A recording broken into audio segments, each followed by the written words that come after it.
isso tem a ver com sustentabilidade, desenvolvimento, que envolve exatamente esses elementos, sem colocar e sem pontuar as barreiras de gênero, as barreiras étnicas, as barreiras para as discussões às vezes de classe e etc. Pode passar. Então, esses aspectos são aspectos que acabam, de alguma maneira, caracterizando, o relógio aqui, estou quase no final do meu tempo, esses aspectos acabam corroborando muitas vezes para uma dimensão econômica, produtiva, sobre as mulheres, sem contemplar exatamente a categoria de gênero. E aí, você não tem o resultado que você espera. Você tem exatamente, entre aspas, o reforço desse discurso patriarcal, conservador, ocidental, branco, europeu, que chegou em 1500 para cá e ainda permanece nas representações, por exemplo, que nos imaginamos. Pode tocar. Passa mais uma. Não, fica aí, volta aí. Uma outra questão muito comum é que, às vezes, quando nós discutimos gênero de trabalho, ou gênero, renda, trabalho feminino no campo, a gente não faz a pergunta se esses mecanismos fazem uma distinção entre a condição e a posição das mulheres. E se nós fizermos essa pergunta, é óbvio que as nossas ferramentas de análise do ponto de vista, não apenas da academia, mas de inserção social e intervenção social, não vão conseguir modificar a cosmovisão, modificar a leitura que as nossas companheiras, mulheres camponesas e indígenas fazem do seu entorno. Nós não estamos aqui tentando dar ter uma postura salvacionista de Deus que me livre um negócio desse. Não é isso. Mas nós temos, enquanto educadores e educadoras em gênero, nós temos que ter exatamente claro essas questões de fundo, para que a gente não reproduza nos silêncios aquilo que a gente combate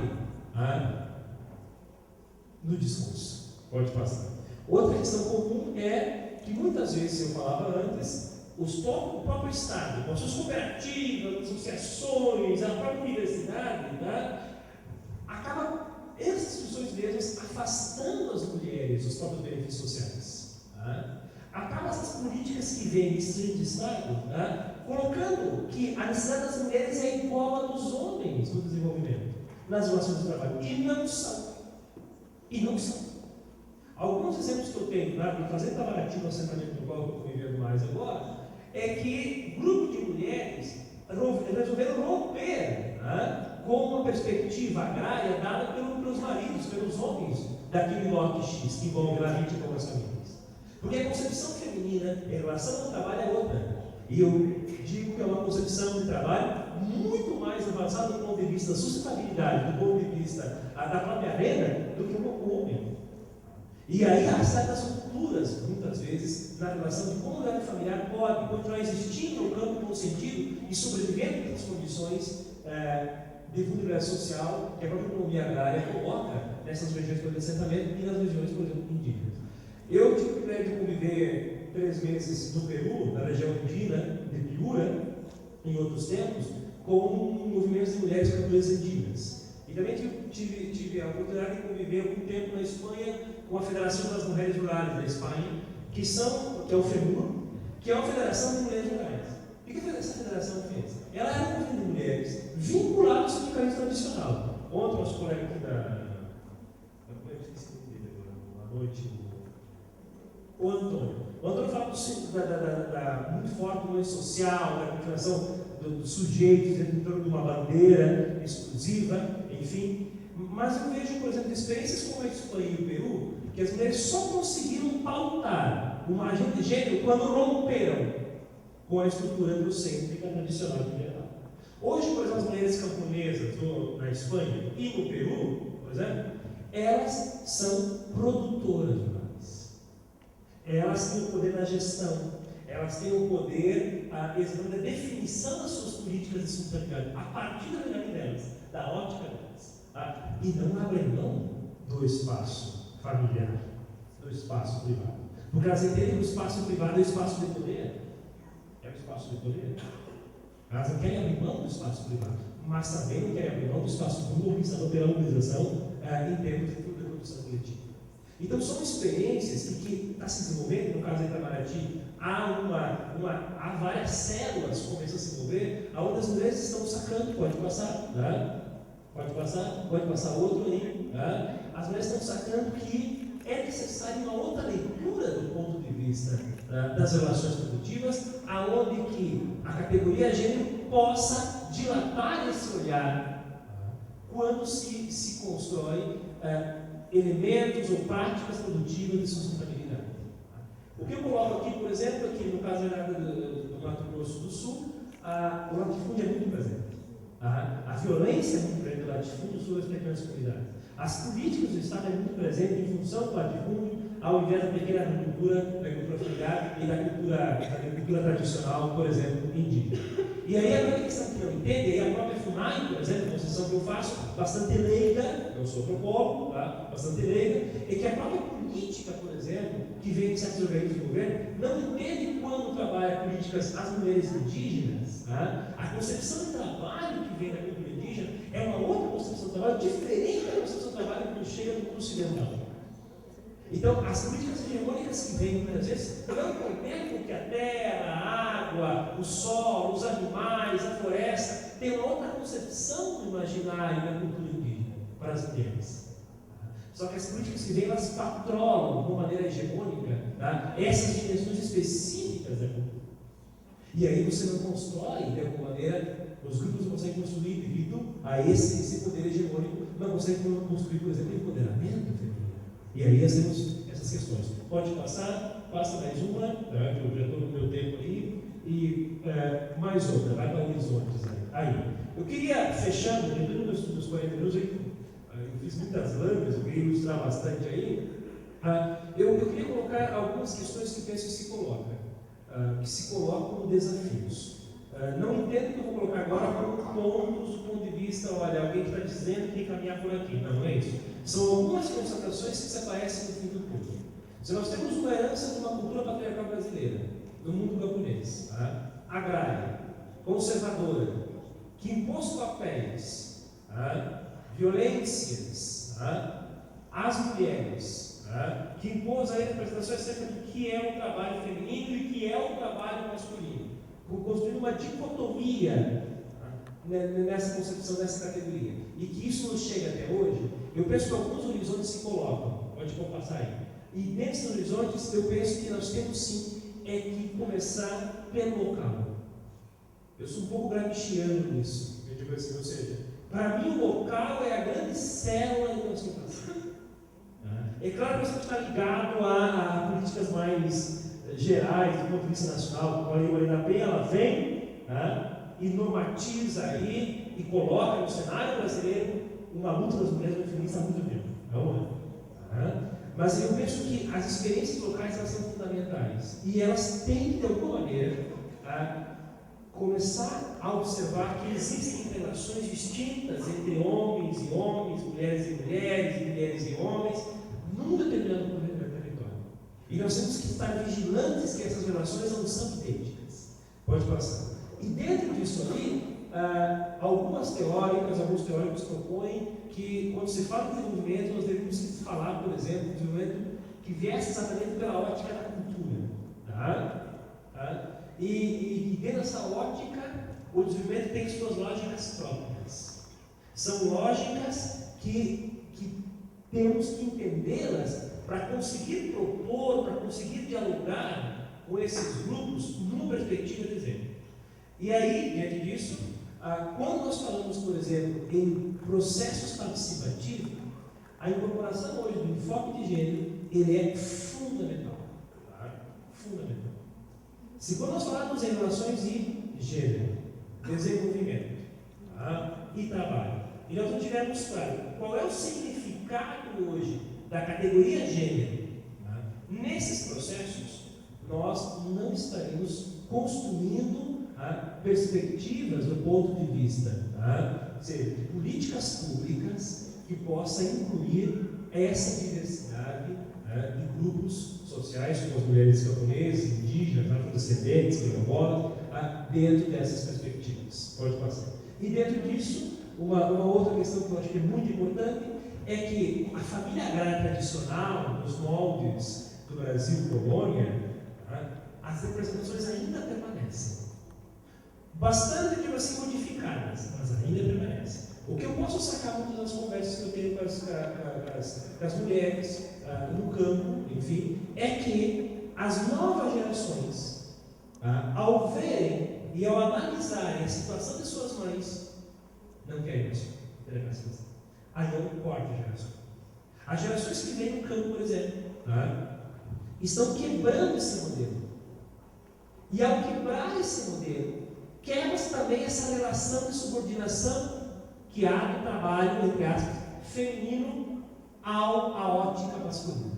Só que essas gerações, quebrando essa função natural das mulheres no campo, elas acabam produzindo aí um outro efeito: a não permanência mais no campo e a ida para a cidade. Porque o campo não é um espaço no qual essa ruptura acontece com maior rapidez. Então eu não quero, as próprias mulheres dizem, eu não quero isso para minha filha. Minha filha vai estudar, vai embora. Olha a situação da tua mãe aqui.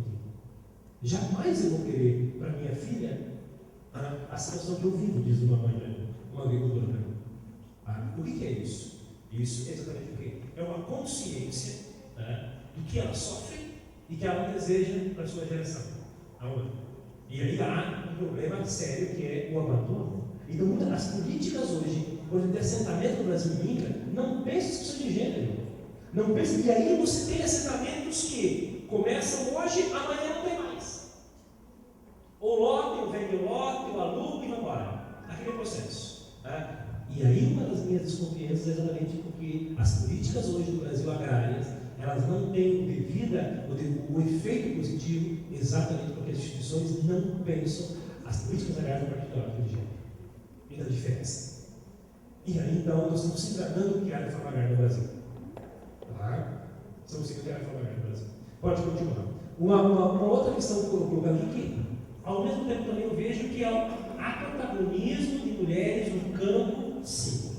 Protagonismos fundamentais do ponto de vista da resistência e do ponto de vista do trabalho. Pode passar. E nesse protagonismo, por exemplo, existem algumas questões que eu vejo que é importante nós observarmos quando alguém de vocês se interessar em trabalhar com esses grupos sociais que estão vinculados, ou seja, com as indígenas ou a comunidades do campo. Que é o seguinte, passa aí. Primeiro, eu vejo, nós temos que ter uma postura crítica aos discursos sobre gênero, trabalho e desenvolvimento e a sua agenda.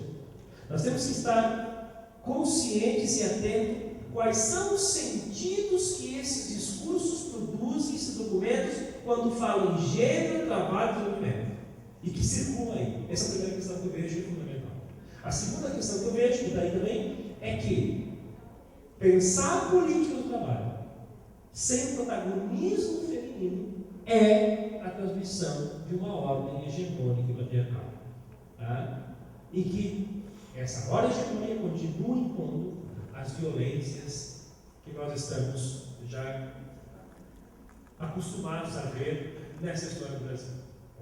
Outro aspecto é, se nós não priorizarmos certos grupos locais de mulheres como produtoras de conhecimento, porque aí é uma herança nossa de uma racionalidade, de uma epistemologia bandida masculina, que a mulher não produz conhecimento, a mulher não pensa, a mulher não produz conhecimento. Então, se nós não priorizarmos grupos locais para a produção de conhecimento,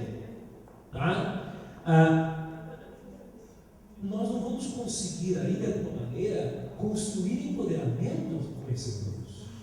Porque as mulheres sim produzem conhecimento. E como produzem conhecimento?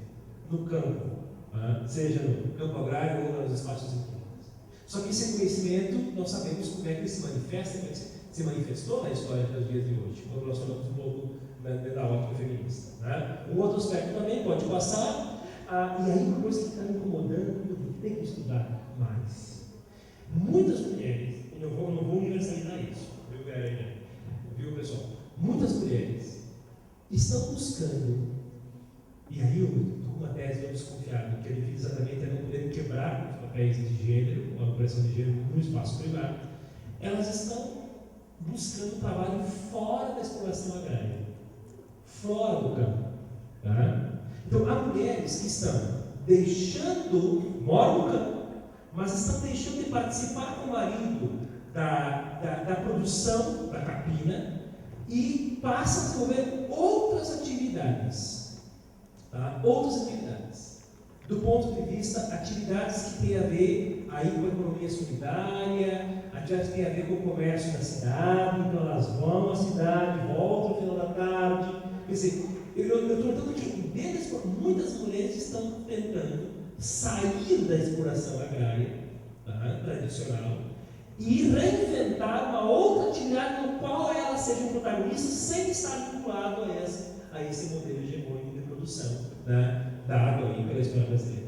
São questões que estão aparecendo muito aí. Porque são mulheres empresárias do campo. Estou quase, não quero usar esse termo meio da administração aí, forte, né? Empresárias do campo, mas são mulheres que produzem uma outra estratégia de manutenção econômica, a partir de outras dimensões. E isso está dando muito certo.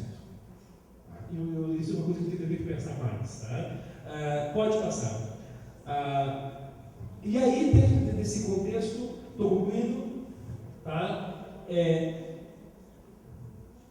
Essas alternativas que esses grupos estão construindo, tanto em mulheres indígenas como mulheres de assentamentos rurais camponesas, elas estão construindo essas alternativas porque elas veem que essas alternativas elas passam por cima desse controle social da tradição. Com essas alternativas. Elas não dependem, elas rompem um pouco com essa representação da estrutura tradicional, produtiva, de relações de trabalho, muito forte ainda no mundo privado. E dentro disso, essas mulheres, esses grupos, de alguma maneira, necessitam,